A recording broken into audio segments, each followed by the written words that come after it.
Il est rare de croiser un chien dans une église et encore moins pendant une messe. Au nom d'un anthropocentrisme exagéré, l'Église a créé un fossé entre les créatures humaines et les créatures non humaines, à un point tel que les chrétiens n'envisagent même plus qu'ils ont le droit de le faire. Le père Robert Cula autorise ses paroissiens à venir à la messe accompagnés d'un animal si celui-ci est calme. Pour y voir plus clair et comprendre ce que l'Église propose aux prêtres dans ces situations, il faut étudier les textes et notamment étudier le livre des bénédictions. C'est un livre qu'on appelle un rituel. Donc il y a de nombreux rituels dans l'Église. Il y en a un pour le mariage, pour le baptême, pour la messe, etc. Donc là, c'est le rituel des bénédictions qui a été publié en 1984. Donc c'est assez récent quand même, ce livre en tant que tel. Et donc il faut tout simplement revenir à la racine du mot, à l'étymologie, c'est-à-dire en fait, bénédiction, ça veut dire du bien. C'est ça, dire du bien. Benedicere, bénédiction. Donc, c'est un livre à travers lequel, à travers des prières, le prêtre ou le ministre voilà, va bénir soit des personnes, soit des objets. Voilà, diverses choses. Beaucoup de choses peuvent être bénies à travers ce rituel. Et le rituel de bénédiction des animaux, où est-ce qu'il se situe? Alors voilà, justement, c'est intéressant. On va regarder le plan de ce livre, voilà, que je vais montrer. C'est intéressant aussi de le montrer, de telle sorte voilà, que les gens qui vont regarder cette vidéo puissent voir le livre. Donc, comme tous les livres, évidemment, là, il y a une table des matières à la fin. Et voilà comment il est organisé. Donc, il y a une première partie qui s'appelle Bénédiction des personnes. Alors, c'est pas étonnant qu'on mette en premier les personnes, parce que c'est quand même le centre, le centre de la foi chrétienne, c'est la relation entre l'homme et Dieu. Voilà. Ensuite, il y a une deuxième partie qui s'appelle Bénédiction concernant les activités humaines. Et donc les personnes, les activités humaines, et c'est à l'intérieur de cette deuxième partie, je vais y revenir, qu'on va trouver la bénédiction des animaux. Et déjà, vous voyez où se situe le problème, puisque les animaux ne sont considérés qu'à travers les activités humaines. Troisième partie, bénédiction des objets pour le culte. Voilà, ça par exemple, un calice pour célébrer la messe, etc. Tout ce qui va servir pour le culte chrétien. Et quatrième partie, bénédiction d'objets de dévotion. Alors ça, par exemple, on peut bénir un chapelet, une icône, une statue de la Vierge Marie, voilà, vous voyez, tout ça. Bon. Cinquième partie, bénédiction diverses. Voilà. Donc, si on revient à la bénédiction des animaux, c'est le chapitre 21 de ce rituel. Et comme je l'ai dit, il est dans la deuxième partie, bénédiction concernant les activités humaines. Et il est symptomatique de voir que la bénédiction des animaux se trouve, je prends le chapitre précédent, le chapitre 20, c'est quoi? C'est bénédiction des instruments de travail. D'accord. Et le chapitre qui suit, 22, bénédiction des champs et des prés. Oui. Alors on se demande, voilà, déjà, en regardant uniquement la table des matières, on se dit, mais qu'est-ce que viennent faire les animaux entre les instruments de travail et les champs et les prés? Enfin, c'est quand même des êtres vivants, c'est pas, voilà, c'est pas un marteau, voilà, bon, ou un champ, voilà. Donc ça c'est déjà un premier point qui nous alerte sur ce que je vais développer maintenant, en regardant le rituel de manière plus précise, le contenu, sur un anthropocentrisme très fort de ce rituel. Très bien, allons-y. Alors, donc je vais prendre donc ce chapitre 21. Et donc dans tout rituel, en fait, pour guider le prêtre, en plus des prières, il y a toujours une introduction qui donne le sens de ce qu'on va faire, hein, qui rappelle le pourquoi du geste. Donc là, en l'occurrence, pourquoi on peut bénir les animaux. Finalement, c'est ça qui va être expliqué.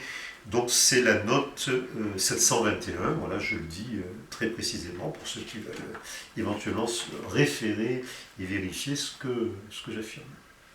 Je vais la lire, puis je la commente, parce que je pense qu'il y a des choses à dire. Puisque certains animaux, alors déjà il y a certains animaux, bon, voilà. Vous voyez, il y a déjà, c'est pas tous les animaux, hein, certains animaux, selon la disposition providentielle du Créateur, bon, participent d'une manière ou d'une autre à la vie des hommes. Donc vous voyez très clairement que les animaux ne sont considérés comme objets de bénédiction que en tant qu'ils participent à la vie des hommes. Donc l'animal, j'allais dire, purement sauvage, qui n'est pas domestique, et qui tend à être de plus en plus rare, hein, oui, avec l'extinction de la biodiversité sur notre planète. L'animal sauvage, évidemment, il est tout à fait hors de toutes ces bénédictions-là. D'accord. Donc, qui participent à la vie des hommes, alors, et là c'est intéressant, soit en leur apportant de l'aide pour les travaux, et donc c'est vraiment l'animal qui est vu presque comme un instrument de travail, et d'ailleurs, j'ai dit tout à l'heure que cette bénédiction se situait immédiatement après la bénédiction des instruments de travail. Oui, donc, et là, bon, voilà. C'est une vision utilitariste. Hein, voilà, oui, utilitariste. On enfonce le clou. Très clairement. Vous avez, c'est pas terminé. Oui. Donc, apportant de l'aide pour les travaux, soit même pour leur nourriture. Voilà. Donc là, c'est l'animal d'élevage. Alors, bon, on va bénir, je sais pas, les vaches parce qu'elles produisent du lait, ou parce qu'elles iront à l'abattoir, ou je sais pas quoi. Bon. Ou leur délassement. Donc ça, c'est l'animal qui divertit l'homme, qui pour le loisir. On peut penser au cheval, par exemple. Bon. Voilà, donc vous voyez, c'est déjà très très utilitariste, vraiment. Rien n'empêche, alors cette expression elle est quand même extraordinaire, au lieu de dire on peut bénir ces animaux, on dit rien n'empêche, comme si c'était déjà limite. Hein. Voilà. Rien n'empêche qu'à certaines occasions, comme la fête d'un saint, on conserve la coutume d'invoquer sur eux la bénédiction de Dieu. Voilà. Ça, c'est quand même l'introduction qui donne le sens du rite au prêtre, qui va faire cette bénédiction des animaux. Donc, on voit bien qu'on est dans ce que le pape lui-même, d'ailleurs, le pape François dans son encyclique Laudate aussi, alors qu'il n'est pas parfaite, loin de là, du point de vue de la cause animale, mais qui est quand même le texte le plus avancé officiel de l'Église sur ce sujet, le pape lui-même, quand même, parle d'anthropocentrisme déviant, et même despotique. Et il dit, si on regarde la Bible, en particulier Genèse chapitre 1 et chapitre 2, les deux récits de création, on voit qu'il y a eu, on s'est éloigné quand même, hein. Voilà, on s'est éloigné de la juste relation entre l'homme et les animaux telle qu'elle est prévue par le Créateur dans la création. Et telle que le Créateur les a fait naître le même jour. Alors oui, ça c'est intéressant aussi de voir que si on prend Genèse 1, chapitre, le premier récit, dans le premier récit, il y a une séparation, parce que vous vous rappelez les 7 jours, hein, la création est divisée en 7 jours. Le 7e jour, Dieu se repose de toute l'œuvre qu'il avait faite, comme dit le texte. Donc en fait, tout est créé en 6 jours, symboliquement, évidemment. Et c'est un récit dans lequel il y a d'abord la création des animaux aquatiques et du ciel. Parce qu'en fait, c'est un récit qui va considérer les créatures par rapport au lieu, à l'habitat. Hein. Donc les oiseaux, c'est ceux qui remplissent le ciel, et puis il y a tous les poissons, enfin tout ce qui est dans la mer. Voilà. Donc ça, c'est, si je ne me trompe pas, c'est le 5e jour. Voilà. Et d'ailleurs, c'est le texte qui est proposé par le rituel, le texte de la Bible qui est proposé par le rituel de la bénédiction des animaux.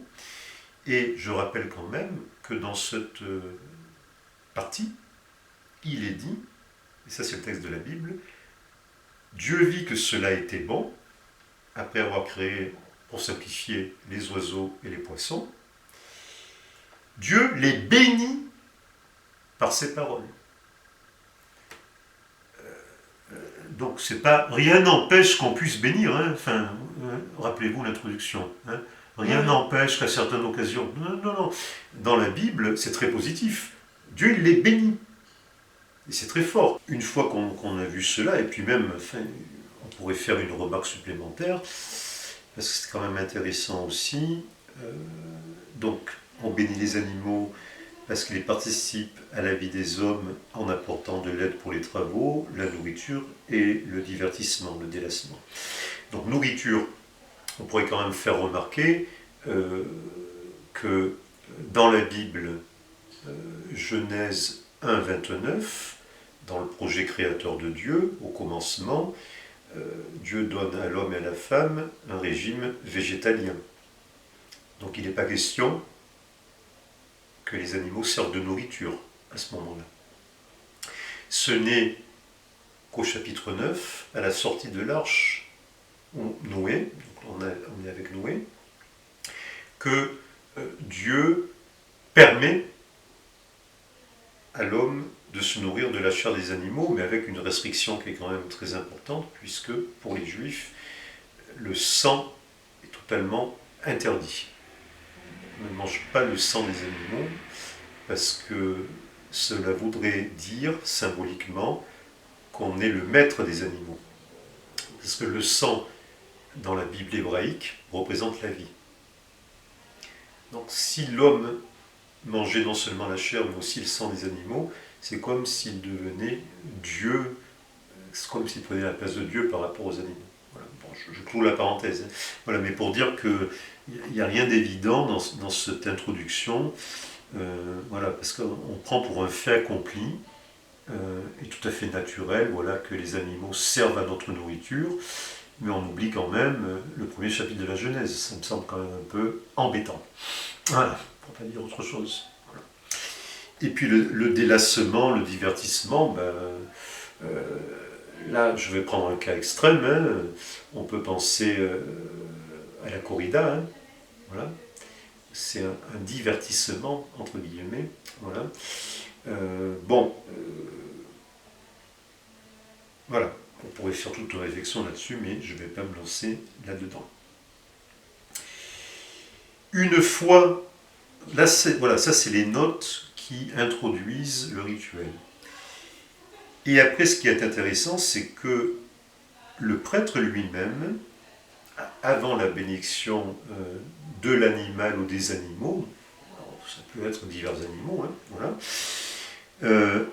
a une monition qui va voilà, donner le sens de la bénédiction. Vous voyez. Donc le sens de la bénédiction est donné au prêtre d'abord dans cette note au numéro 721 que j'ai lu, mais au numéro 728, il va y avoir donc la monition que le prêtre va donner aux gens qui sont là, qui participent à la cérémonie.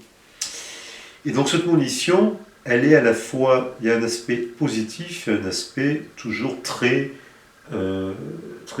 anthropocentrique. Voilà. L'aspect positif, c'est que quand même dans cette bénédiction, il est dit que Dieu fait participer les animaux avec toute la création à la rédemption du Christ. Bon, ça c'est quand même une vision du salut qui ne se limite pas à la seule humanité.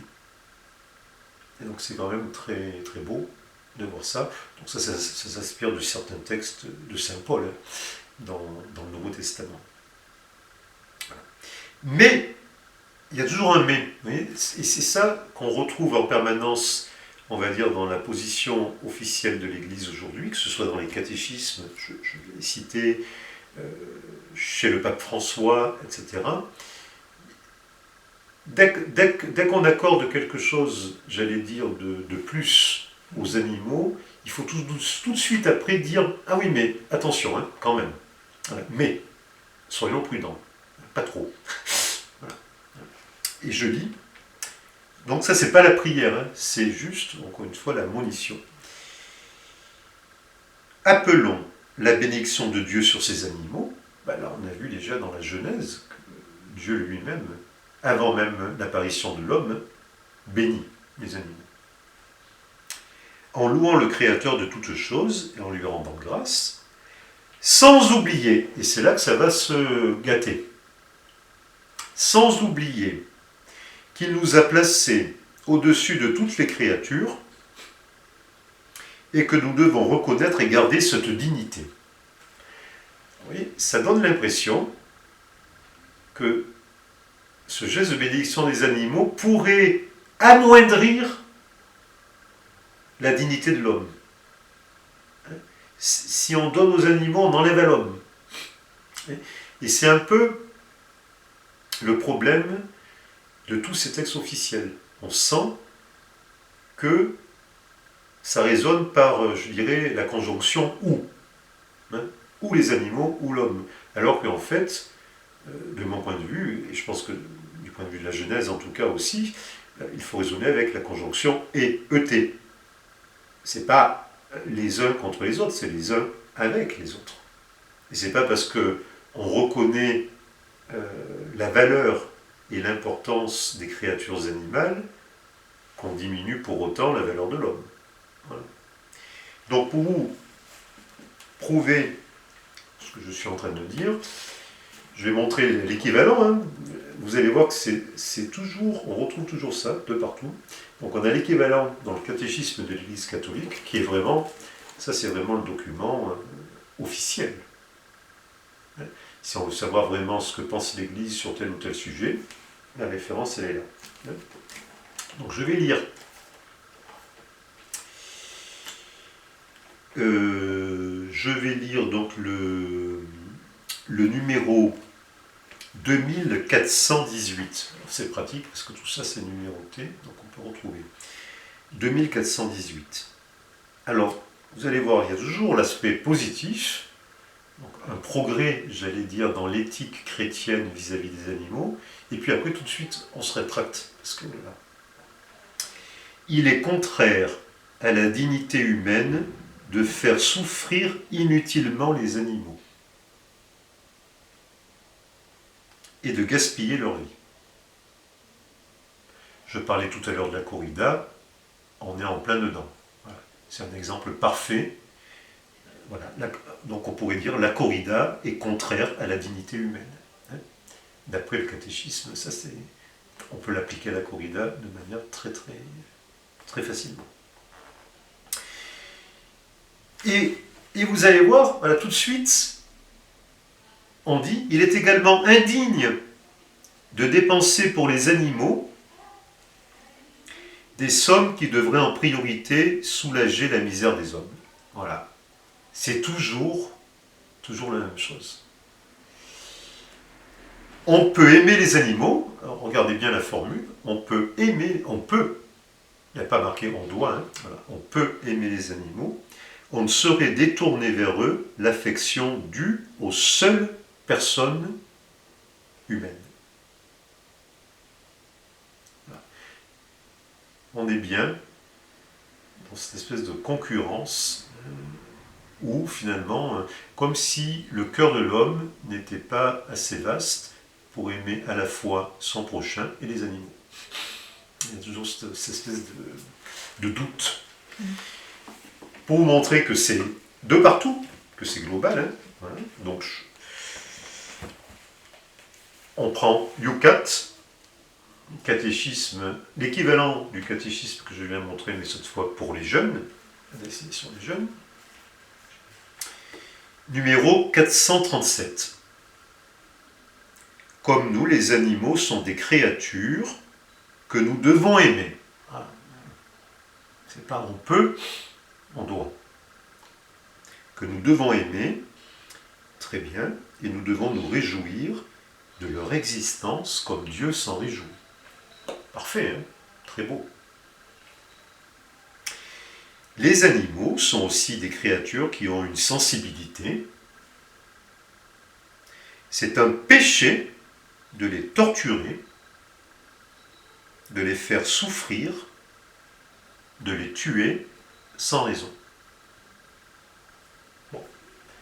Donc là, on se dit quand même, c'est très clair, très positif, voilà, sans raison, voilà, alors on peut mettre beaucoup de choses, hein. Qu'est-ce que ça veut dire sans raison? Mais typiquement,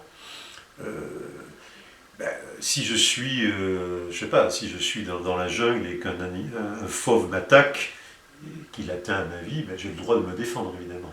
Là, il y a une raison valable de me défendre si je suis attaqué par un animal dangereux, par exemple. Cependant, vous voyez, il y a toujours, mais, cependant, voilà. Cependant, personne ne doit faire passer l'amour des animaux avant l'amour du prochain. Voilà. Toujours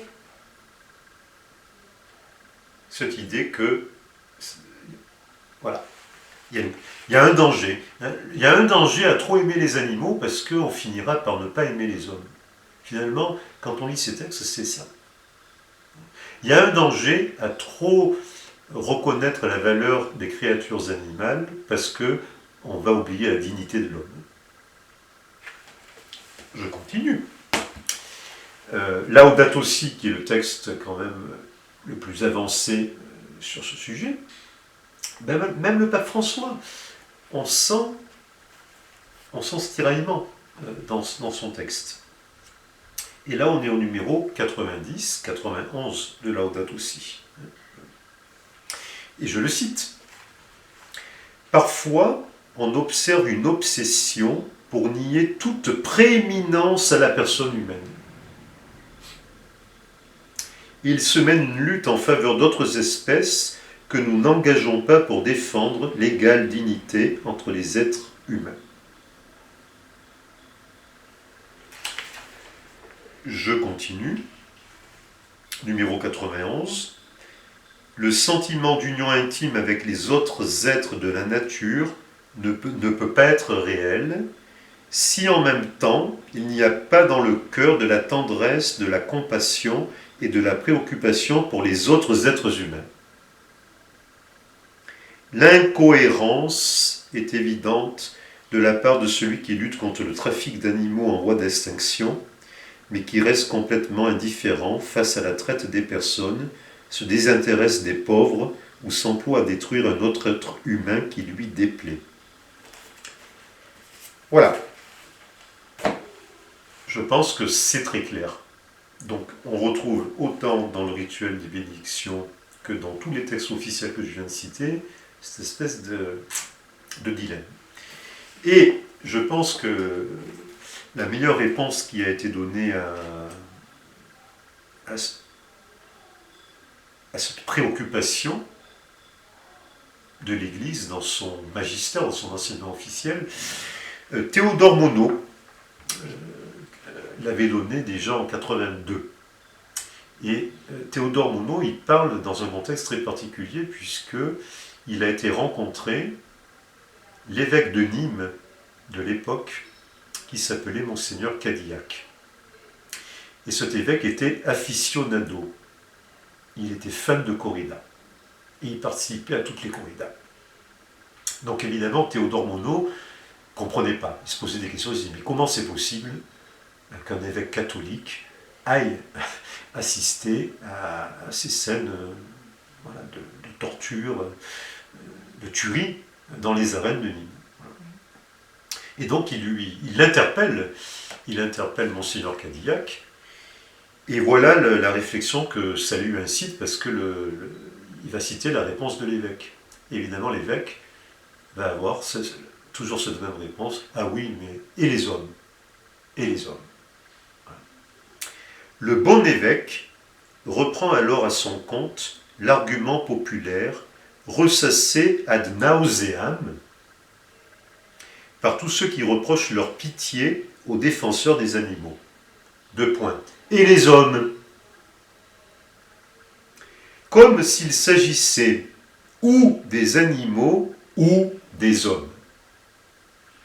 Alors que le devoir est de secourir les uns et les autres. Et voilà, moi je suis parfaitement d'accord avec l'analyse de Théodore Monod. Pourquoi raisonner avec un ou et ne pas mettre un ET à la place? J'ai d'ailleurs, et il va loin, j'ai d'ailleurs bien peur que trop souvent, pour ceux qui tiennent à reprendre une objection aussi éculée, leur sympathie n'aille en réalité ni aux animaux ni aux hommes.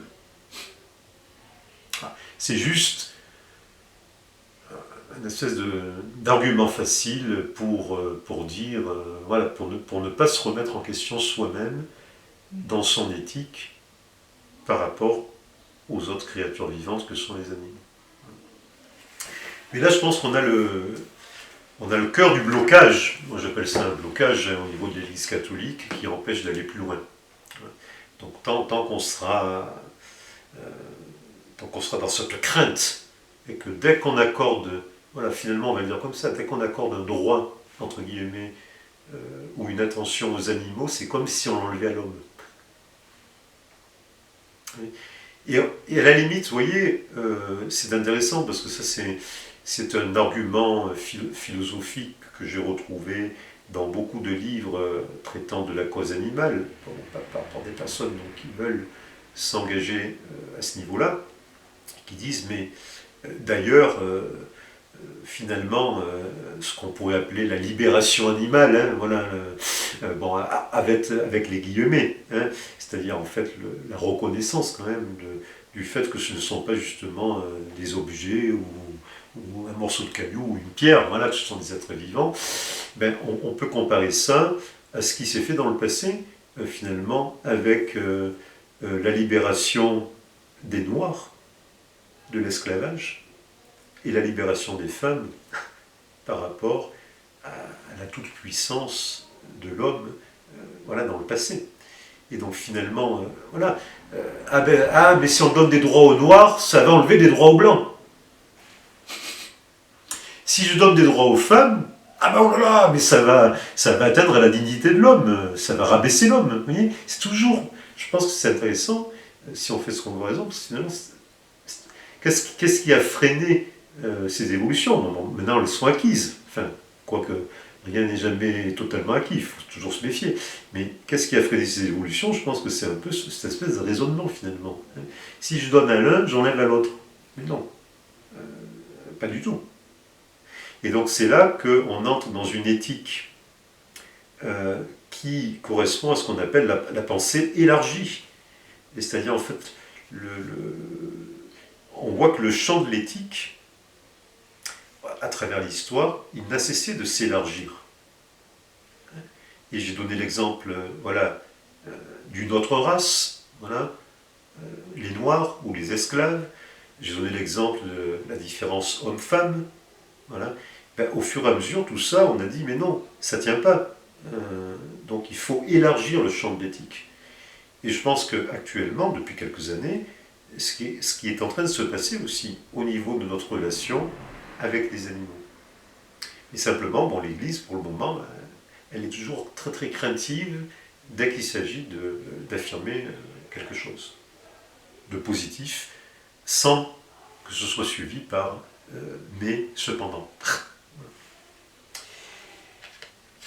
Donc, je continue ce rituel, voilà, cette analyse du rituel des bénédictions. Vous voyez que ça vous amène loin. Hein, oui.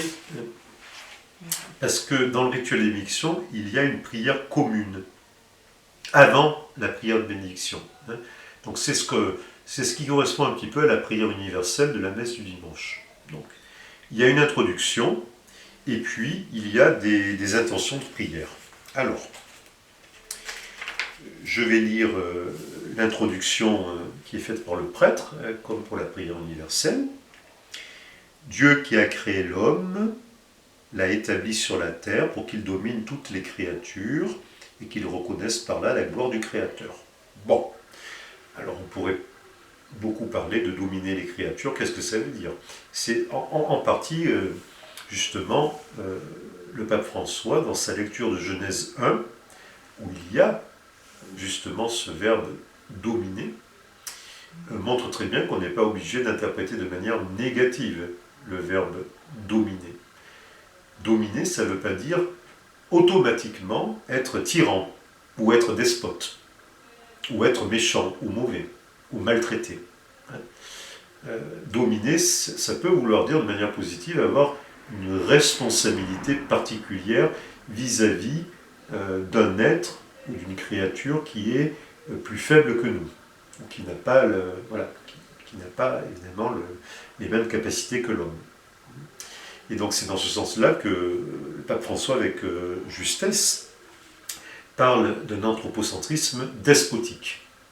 Si, encore une fois, on voit cette domination de Genèse 1 comme une carte blanche accordée par Dieu à l'homme, en lui disant « tu es le maître des animaux, tu en fais ce que tu veux ».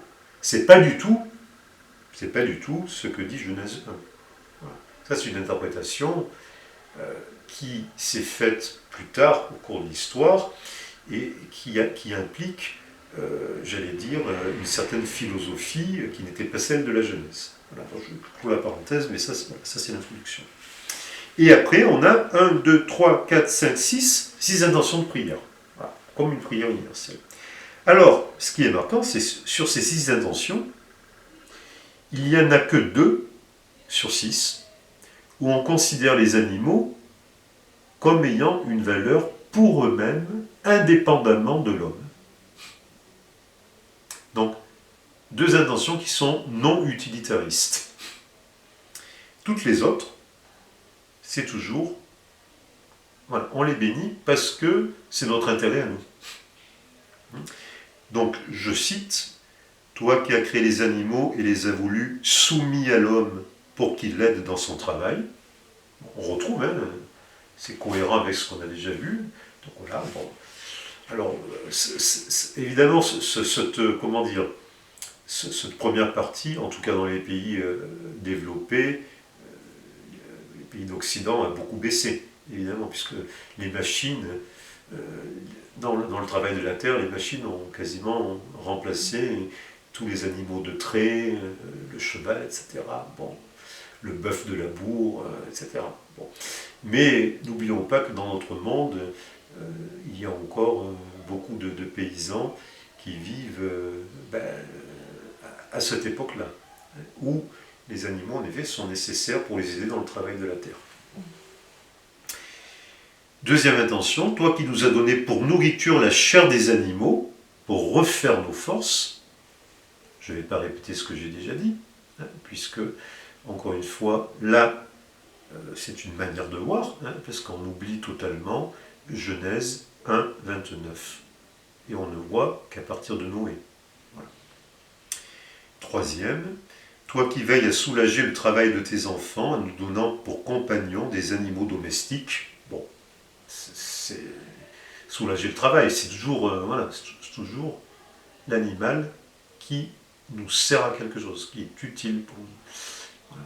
Alors que dans Laudato Si, il y a quand même des passages où le pape dit expressément que les animaux ont une valeur pour eux-mêmes et en eux-mêmes, indépendamment de leur relation avec l'homme.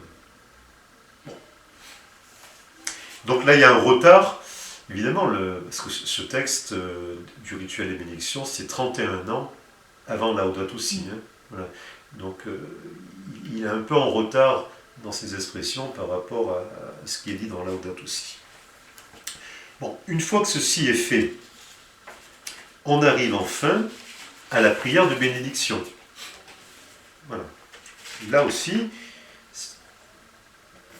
on va avoir pas mal de choses à remarquer. Et là, il y a le choix entre deux prières, comme souvent dans les rituels. Donc je vais les lire et les commenter. Donc la première: Dieu, créateur et donateur de tout bien, tu as donné les animaux à l'homme pour subvenir à ses besoins et pour soulager dans ses travaux. Bon, si on n'a pas compris, enfin, je veux dire, depuis le début, on n'arrête pas de répéter ça. Hein. Et alors, bon, encore une fois, en Europe, c'est un peu, dans les pays où les machines ont remplacé les animaux, bon, cette prière, elle est un peu datée. Voilà. Par l'intermédiaire de saints, alors le saint patron qu'on peut évoquer ce jour-là, nous te supplions, apprends-nous à faire servir pour notre bien ces êtres vivants qui contribuent à notre condition humaine. Voilà. Donc ils ne sont là que pour nous servir. En dehors de ça, ils n'ont aucune identité propre, à part être à notre service. Bon. Donc vraiment comme des outils, comme des instruments de travail. Et finalement, bon, c'est pas surprenant que ce chapitre de la bénédiction des animaux, vu le contenu des prières, se situe après la bénédiction des instruments de travail. Voilà. Deuxième prière. Dieu qui a tout créé avec sagesse, tu as fait l'homme à ton image et tu l'as béni en soumettant les animaux. Si on a oublié, on nous le rappelle bien, hein, chaque fois qu'il faut bien rappeler ce qu'on pourrait qualifier de fossé ontologique au niveau de l'être, entre l'espèce humaine et les autres espèces animales. Alors que la Bible, Genèse 1, très intéressant, il n'y a pas un jour spécifique où Dieu ne crée que l'homme et la femme. Puisque le jour même où Dieu crée l'homme et la femme, avant, le même jour, il crée tous les animaux terrestres. Une manière de nous dire quand même qu'on est cousins. Bon, et Genèse 1, il ne connaissait pas la théorie de l'évolution, évidemment, celui qui a écrit Genèse 1, mais quelque part, voilà. Bon. Dans ta bonté, que ta main nous protège, puisque tu as voulu que les animaux servent à nos besoins. C'est vraiment... servent à nos besoins. Bon. Permet que nous trouvions ainsi des secours suffisants pour que nous désirions avec plus de confiance les biens éternels.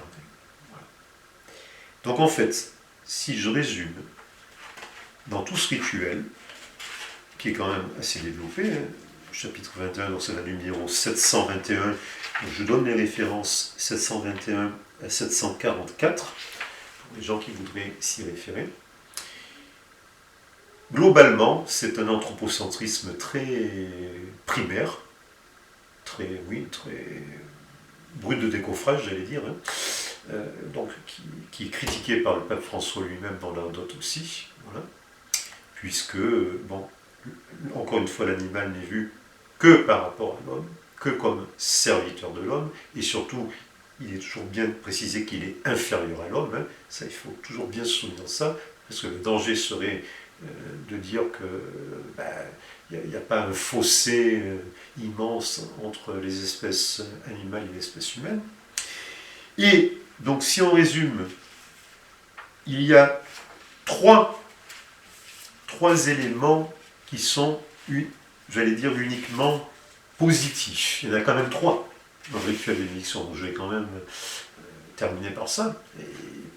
Donc il y en a un que j'ai déjà cité, hein, puisqu'on nous dit que Dieu fait participer les animaux avec toute la création à la rédemption du Christ. Donc là, c'est très positif, puisque le Christ, quelque part, il n'est pas venu uniquement pour le salut des humains, il est venu pour le salut de toute la création, qui implique les espèces animales. Bon. Et ça reprend, comme je l'ai déjà un peu dit rapidement, ça reprend des très beaux textes du Nouveau Testament de Paul. On peut penser à, je dis de mémoire, Romains, la lettre aux Romains, chapitre 8, où Paul parle de la création tout entière. On peut penser aussi aux très belles hymnes qu'on trouve dans la lettre aux Éphésiens et aux Colossiens. Regardez la fin de ces hymnes au Christ, et chaque fois on voit qu'il y a une dimension cosmologique qui intègre de manière très large toute la création. Et dans la prière universelle du rituel, il y a quand même deux intentions, parce que j'ai parlé de celle qui était très anthropocentrique, il y en a quand même deux qui échappent miraculeusement à cette atmosphère quand même. Donc je vais quand même les citer. Il faut être honnête et tout dire. Voilà la première. Toi qui nous montres un signe de ta providence de Père quand tu nourris les oiseaux du ciel, Seigneur, nous te bénissons. Alors ça fait allusion à Jésus dans l'Évangile, qui dit à un moment, il dit, mais, en s'adressant aux hommes évidemment, il dit, mais pourquoi vous faites du souci pour le lendemain, ce que vous allez manger, ce que vous allez boire, de quoi vous allez vous vêtir, regardez, le Père du ciel nourrit les oiseaux du ciel. Voilà. Donc, Dieu qui se fait, qui est Père aussi pour les animaux. Toi qui ne cesses de nous attirer à ton amour, par les plus humbles créatures, Seigneur, nous te bénissons. Et ça, on voit très bien que derrière, il y a toute la spiritualité de saint François d'Assise. C'est-à-dire les animaux qui nous aident par leur présence, par ce qu'ils sont, qui sont un chemin vers Dieu. Donc c'est très beau. Ce qui ne cesse de nous attirer à ton amour par les plus humbles créatures. Et là aussi, il y a l'idée que voilà, un petit oiseau, c'est quelque chose qui peut nous émerveiller et qui peut nous amener vers Dieu. Est-ce qu'il y a beaucoup de prêtres qui pensent comme vous ? Par rapport donc aux animaux, oui. On est d'accord. Oui. Écoutez, par définition, je n'ai pas de statistiques, voilà. Mais je pense que quand même cette attention à la cause animale est quelque chose d'assez peu répandu, je dirais ça, de manière globale dans le clergé. Moi, j'ai pu avoir des échanges avec certains prêtres, par exemple sur la corrida, et je me suis rendu compte qu'ils avaient vraiment du mal à comprendre pourquoi j'étais choqué. J'étais choqué du fait que l'Église collabore très souvent à la corrida, par exemple. En Espagne en particulier, mais aussi en France. Et vous pensez que cette attitude peut changer ? Enfin, non, je devrais dire... ils n'ont pas d'enseignement, en fait. Les prêtres n'ont pas d'enseignement à ce sujet. Voilà, je pense en effet, si vous voulez, que la formation que nous recevons dans les séminaires, alors, je ne sais pas si actuellement, voilà, je ne peux pas dire actuellement, moi j'ai fait mon séminaire quand même, je suis sorti du séminaire en 94, donc il y a quand même quelques années. Mais je peux dire, moi je vois très bien, j'ai quand même 7 ans d'études au séminaire, 2 séminaires différents, j'ai fait Avignon et j'ai fait Rome. À aucun moment, il y a eu un quelconque enseignement sur ce sujet. C'était totalement absent. Et je vais même plus loin, on n'était pas encore à l'époque de Laudato Si, l'écologie c'était totalement absent aussi, de manière globale. Donc là, vous voyez, j'élargis, je parle de l'écologie. Voilà. Jamais, voilà. Donc c'est pas étonnant, si on n'a jamais reçu de formation à ce sujet, que voilà. Parce que moi, parce que c'est l'occasion quand même de dire, voilà, qu'est-ce qui a été le déclic pour moi? Parce que finalement, voilà, pourquoi à un moment je me suis intéressé à ça? Et c'est intéressant parce que ça rejoint ce que le pape François dit, enfin sa crainte, parce que quand il dit si on aime trop les animaux, on risque d'oublier les hommes, toujours ce ce dilemme? Eh bien, mon expérience personnelle montre le contraire, en effet. Parce qu'en fait, c'est parce que je m'intéressais à une problématique humaine que j'en suis venu à m'intéresser aux animaux. Donc moi, ça a été au contraire une liaison très forte entre les deux thématiques. Pourquoi? Comment ça a commencé? Parce qu'en fait, j'ai toujours été un peu tarabiscoté, et ça justement le pape François en parle, c'est quelque chose qu'il cite là-dedans, par la question de la famine dans le monde. Et je me suis dit, je pense qu'on est beaucoup à se dire, mais comment ça se fait qu'il y ait encore, dans un monde de surabondance, des gens qui meurent de faim? Enfin, c'est quand même, ça pose un problème. Bon. Et je vous renvoie aux très belles réflexions d'un homme que j'apprécie énormément, qui est Jean Ziegler, qui écrit des tas de bouquins sur le sujet. Et finalement, c'est en approfondissant ce thème que j'en suis venu aux animaux, bizarrement. Pourquoi? Parce que dès le moment où vous vous intéressez à ce thème, à un moment ou à un autre, vous allez devoir vous confronter à ce qu'on appelle l'industrie de la viande. Non seulement au ravage écologique immense qu'elle cause, mais de manière paradoxale, le lien entre famine et industrie de la viande. Alors, on dit ça, mais on se dit, mais on ne comprend pas, parce qu'on dit, ben, l'industrie de la viande, elle nourrit les gens, bien sûr.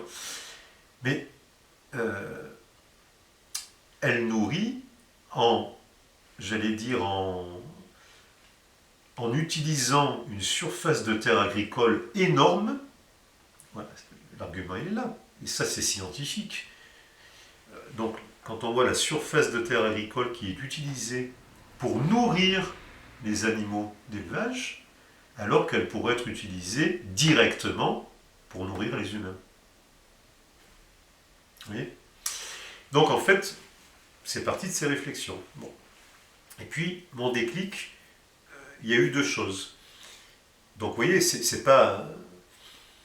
Bon, j'allais dire, bon, c'est pas uniquement mon mérite personnel qui a fait que je me suis intéressé aux animaux, c'est que je me suis informé et que d'autres m'ont aidé à ouvrir les yeux. Il y a eu deux choses. Il y a eu L214. Bon. C'est une association que je soutiens personnellement depuis, parce que quand, je ne sais pas comment, mais je ne sais pas si c'est le hasard d'Internet, de YouTube, je ne sais pas, bon. Un jour, je suis tombé sur l'un des fameux reportages de L214 dans un abattoir ou dans un élevage, je ne me rappelle plus. Bon. Et là, ça a été un gros déclic pour moi. Voilà. Je me suis dit, mais c'est pas possible. Voilà, c'est juste horrible. Et encore une fois, qu'on n'aille pas me dire, ah oui, mais il y a les hommes qui souffrent. Oui, mais c'est pas une raison.